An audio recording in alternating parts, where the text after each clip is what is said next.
Chers amis, le Sénat va examiner cet après-midi une proposition de loi du groupe socialiste de Marie-Pierre de La Gontrie pour lever le verrou de Bercy. C'est une belle initiative pour lutter contre la fraude fiscale.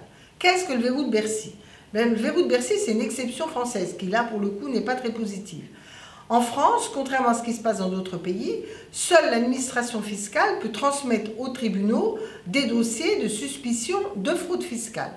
Partout ailleurs en Europe, comme tous les autres délits, la fraude fiscale peut être dénoncée par un citoyen, par un contrôleur, un fonctionnaire, bref, le tribunal peut être saisi très largement. Ce n'est pas l'arbitraire, parce qu'une fois qu'il est saisi, ça veut dire qu'il examine le dossier, juge d'instruction, etc., enquête, juge d'instruction et finalement délibération de la justice.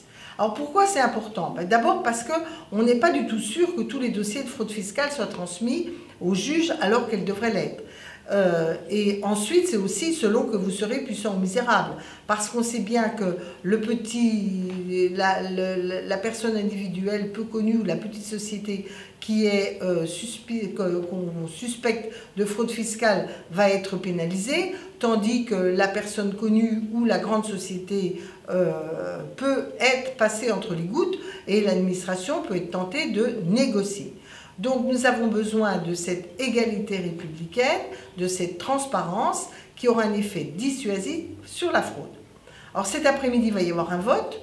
Ce n'est pas la première fois que le Sénat dit qu'il est favorable à la levée du verrou de Bercy, mais là j'ai peur que le passage à l'acte ne soit pas au rendez-vous et qu'après les grandes paroles, quand il faut voter, le Sénat ne soit pas majoritairement favorable à cette proposition de loi. Mais bon, le débat va avoir lieu.